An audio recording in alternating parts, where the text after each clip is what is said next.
방탄복 제조로 유명해진 바디 아머 인터내셔널이라는 회사가 있습니다. 이 회사의 설립 동기를 살펴보면 흥미로운 사연이 숨어 있습니다. 설립자 윌리엄 레비는 이 분야에 오랫동안 종사했던 사람이 아닙니다. 그는 원래 뉴욕 브루클린이라고 하는 지역에서 작은 정육점을 경영하는 지극히 평범한 촌부에 불과했다고 합니다. 그랬던 그가 어째서 이런 사업에 뛰어들게 되었을까요? 그의 운명을 바꾸어 놓는 하나의 사건이 있었다고 합니다. 한 달에 4번 권총 강도를 만나 알가지가 되는 이런 경험을 했다는 것입니다. 한 번도 아니고 4번씩이나 연달아서 이러한 끔찍한 사건을 겪게 되면서 사업에 대한 근본적인 회의가 들기 시작했던 것입니다. 다행히 목숨은 건질 수 있어서 참 한숨 놓았다, 이런 생각을 했습니다만은 좀 더 안전한 방법으로 사업할 수 있는 길이 없을까 생각하던 중에 방탄복을 구입해서 입기 시작을 했습니다. 이 소문이 그 지역에 퍼져가면서 방탄복 구입에 대한 문의가 쇄도하기 시작을 한 것입니다. 그도 그럴 것이 권총 강도를 만나보지 않은 업체가 하나도 없었기 때문에 그들의 관심은 이 권총 강도의 위협으로부터 어떻게 생명을 보호할 수 있을까 라고 하는 것이었습니다. 처음에는 방탄복을 구입해서 판매를 하다가 직접 방탄복을 제조해서 팔면 대박이 나지 않겠나라는 생각을 하게 됩니다. 그래서 공장을 세우고 본격적으로 방탄복을 만들어내게 되었던 것입니다. 오늘날 40여 개 나라와 계약을 맺고 사업을 확장시켜 나갈 정도로 세계적인 기업으로 우뚝 섰다는 것입니다. 그는 기회가 있을 때마다 이런 말을 했다고 합니다. 한 달에 강도를 4번 만난 것이 내게는 큰 행운이었다. 큰 복이었다. 만약 그런 일이 없었더라면 오늘날 내가 이런 사업을 과연 시작이나 할 수 있었을까? 우리는 때로 살아가면서 많은 불운한 일들을 만나게 됩니다. 처음에는 그 불운한 일이 속상하기도 하고 답답하기도 하고 절망적이기도 할지 모르지만 지나놓고 보면 오히려 그 불운한 일로 인해서 자신의 삶이 꽃을 피우는 이런 결과를 체험할 때가 있습니다. 이러한 역설이 존재하기 때문에 힘들고 어려운 세상이지만 그런 대로 살아갈 만하지 않나라는 생각들을 하게 됩니다. 오늘 본문 말씀에 보면 영적인 역설적 진리를 가르쳐주고 있습니다. 징계받는 자는 복이 있다라는 말씀입니다. 오늘 17절 말씀을 한번 다시 보겠습니다. 볼지어다 하나님께 징계받는 자에게는 복이 있나니. 징계가 징계지 어떻게 징계가 복이 될 수 있느냐? 많은 사람들이 반문하고 여기에 대한 이의를 제기할 것입니다. 어떻게 하든지 사람들은 징계를 만났을 때 징계를 피하려고 도망치려고 하지 복이라고 생각하면서 기꺼이 받아들이려고 하는 사람은 없을 것입니다. 징계가 복이라면 징계를 기꺼이 수용하고 내 것으로 받아들이는 이런 자세를 우리가 취하게 되지 않겠습니까? 징계가 복이라는데, 그것이 행운을 가져다 준다는데 마다할 사람이 이 세상에 어디 있겠느냐라는 것입니다. 징계가 복이 되는 이유가 무엇일까요? 징계를 통해서 사람들은 불의한 길에서 돌이켜 올바른 길을 향해 갑니다. 복이란 불의한 삶을 청산하고 의로운 삶을 살아가는데 있다는 것입니다. 거짓된 삶을 청산하고 정직한 삶을 살게 되었다면 그것이 복이 아니고 무엇이겠습니까? 아무리 이 세상에서 성공하고 번영을 누리고 형통한 삶을 살아가고 있다 할지라도 그것이 불의와 짝해 있다면 그것이 어찌 복이라고 할 수 있겠습니까? 사람들은 옳으냐 그르냐, 거짓이냐 정직하냐라고 하는 이 문제를 떠나서 어떻게 하든지 높은 지위를 차지하고 돈을 벌고 번영을 누리면 그만이라는 생각을 하면서 잘못된 삶을 살아가게 됩니다. 하나님은 한 번도 불의한 자가 복을 받는다라는 말씀을 하신 적이 없습니다. 복은 정직한 자에게 주시는 하나님의 은혜로운 선물임을 기억해야 할 것입니다. 시편 84편 11절 말씀에 보면 정직한 자에게 하나님은 가장 좋은 것을 아낌없이 주시겠다라고 약속하고 있습니다. 의인은 종려나무처럼 번성해도 악인은 결국 바람에 나는 겨처럼 사라지게 되는 것입니다. 우리가 복을 구하더라도 의의 길에서 구해야지 세상적인 복을 받겠다고 불의한 길에서 찾거나 구하려고 해서는 안 된다는 것입니다. 여기서 복이라고 하는 아쉐르라고 하는 단어는 아샤르라는 동사에서 왔습니다. 이 동사는 곧다, 올바른 길을 걸어가다라는 뜻입니다. 복이라고 하는 것은 올바른 길을 걸어가는 그 상황에서 주어지는 것이지 그 이상도 그 이하도 아니라고 하는 것입니다. 따라서 우리가 주님으로부터 복을 받고 살아가려고 한다면 주님이 인정하시는 의의 길을 걸어가고자 힘써야 하는 것입니다. 정직한 길을 걸어갈 때 복은 저절로 우리에게 주어지는 것임을 기억하시고 늘 주님께서 의의 길을 걸어가신 것처럼 우리도 그 의의 길을 걸어가면서 하나님이 주시는 복을 누리며 살아가시는 여러분들 모두가 되시기를 바랍니다. 징계가 복이 되는 이유가 무엇일까요? 징계를 통해서 우리는 보다 쓸모있는 존재로 탈바꿈하게 됩니다. 하나님은 하나님의 백성들을 사용하시기 위해 징계라는 것을 통해서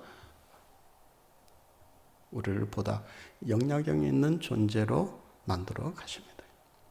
보다 성숙한 인격과 보다 훌륭한 성품을 우리가 어떻게 지니고 살아갈 수 있을까요?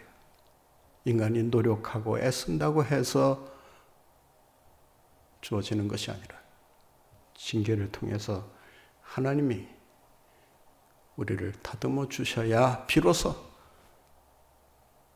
우리가 하나님을 닮은 성품을 가지고 살아가게 되는 것입니다. 오래전에 쇠뭉치를 가지고 명품 칼을 만드는 장인의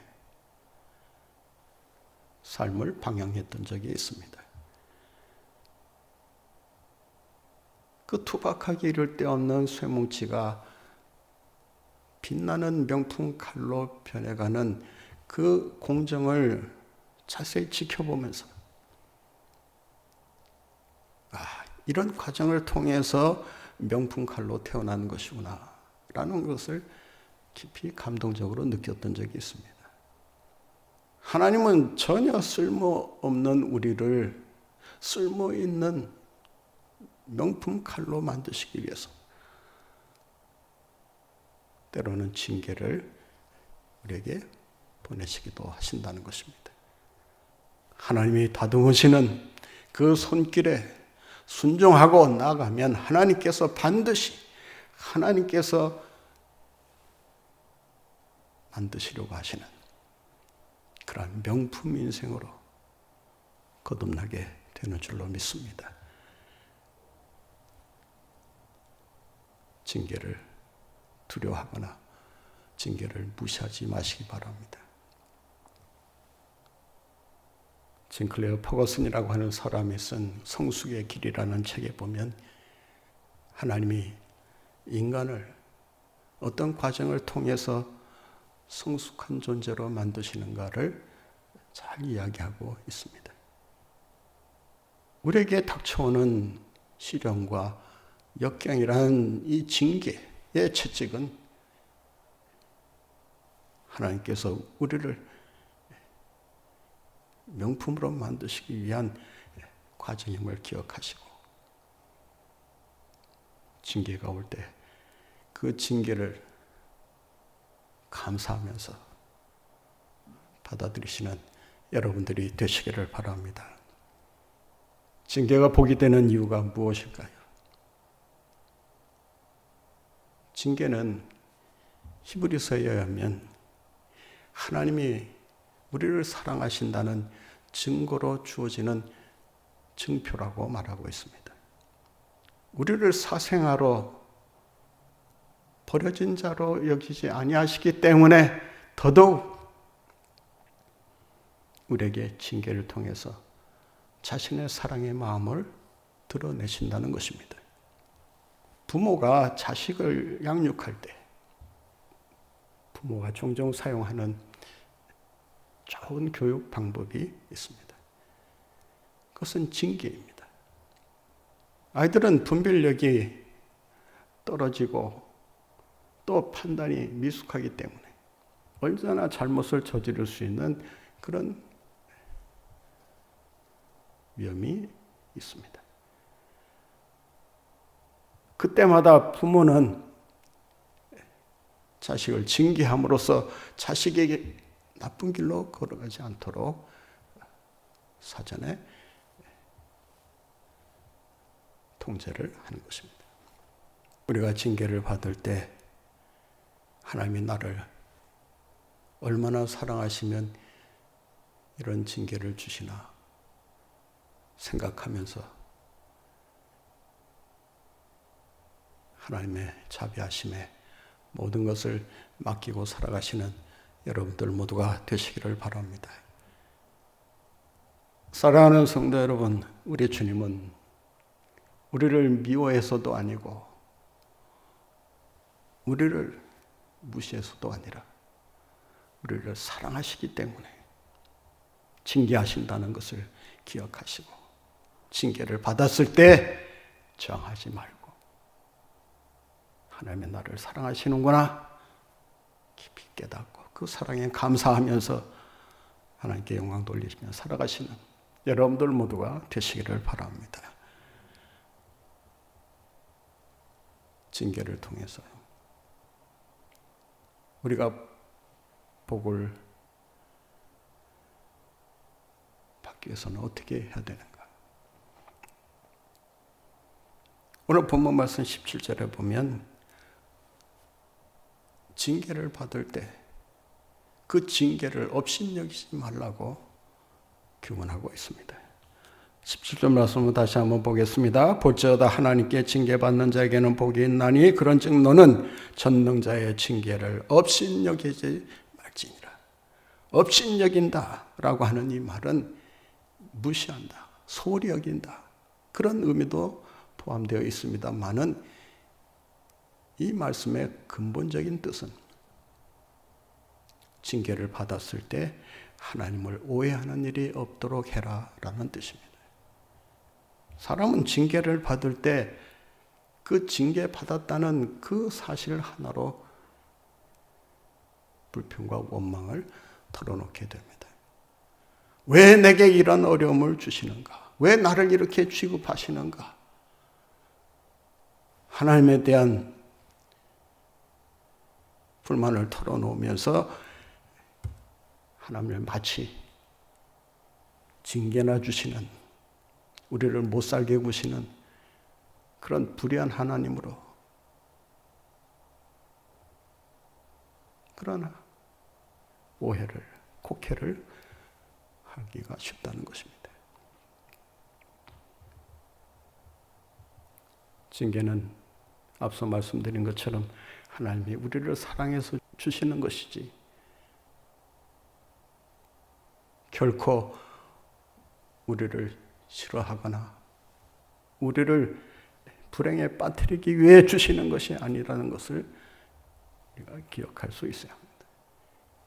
우리가 징계를 통해서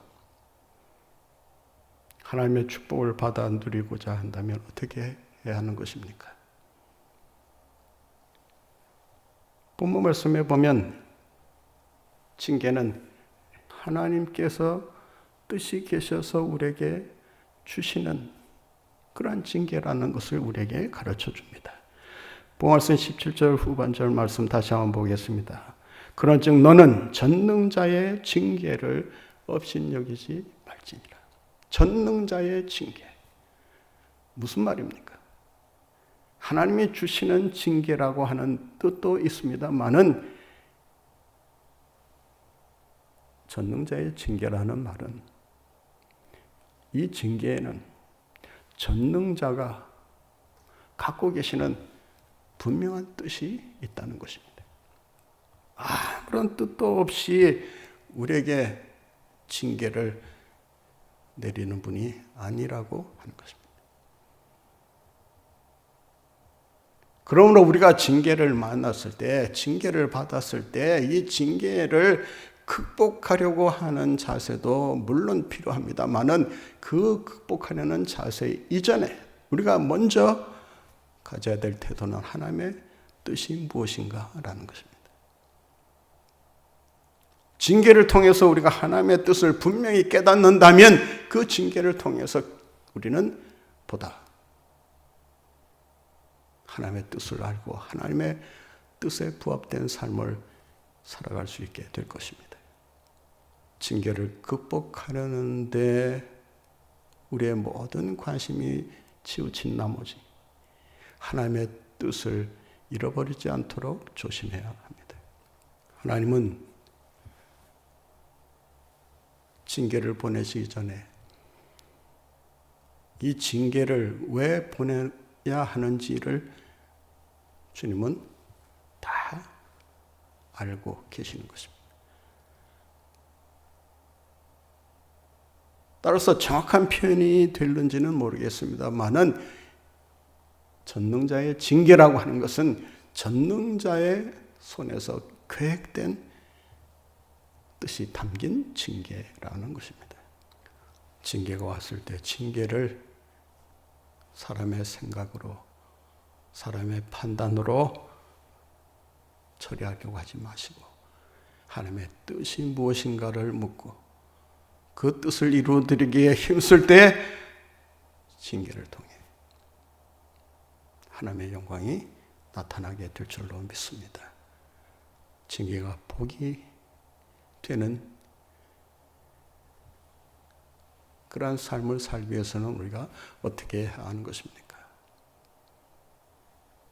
징계 이후에 우리에게 주어질 결과가 무엇인가를 우리는 내다볼 수 있어야 합니다.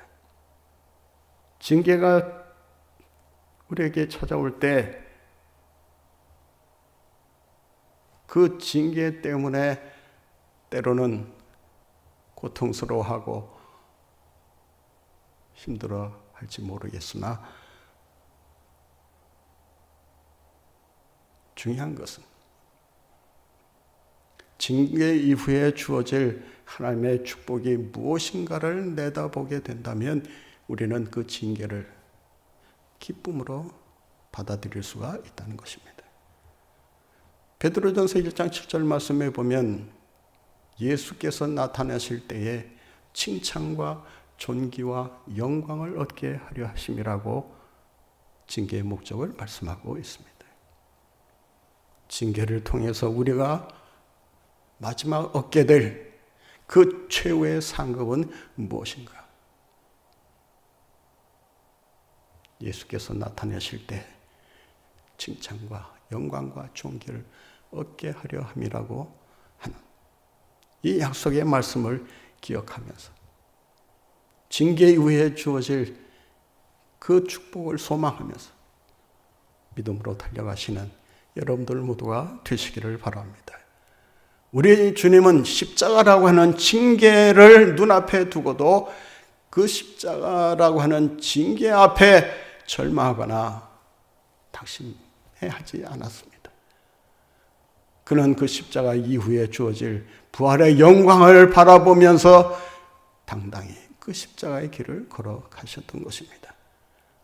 사랑하는 성도 여러분, 이 세상에서 우리가 살아갈 때 많은 징계를 만나게 됩니다. 때로는 하나님의 징계를 받고 살 때도 있습니다. 징계 이후에 주어질 영원한 상급을 바라보면서 징계 앞에 굴복하지 말고 낙심하지도 말고 불안에 떨지도 말고 믿음으로 승리의 삶을 살아가시는 여러분들 모두가 되시기를 간절히 바랍니다. 거룩하신 아버지, 은혜와 사랑을 감사합니다. 오늘 주신 말씀을 통해 징계받는 자가 복이 있다는 이 말씀의 의미가 무엇인가를 우리에게 가르쳐 주셨사오니 징계로 인하여 낙심하거나 불안에 떨지 않게 하여 주시고 징계를 통해서 주시는 하나님의 뜻을 깨닫고 그리고 주님의 사랑을 기억하며 주님이 걸어가신 의의 길을 정직한 길을 진리 안에서 걸어가는 저희들 모두가 되게 하여 주시옵소서. 징계가 먼 훗날 하나님의 구원의 축복으로 영원한 상급으로 우리에게 주어질 것을 바라보며 이 징계의 상황들을 우리가 믿음으로 극복하고 나아갈 수 있도록 인도하여 주시옵소서. 예수님의 이름으로 기도하옵나이다. 아멘.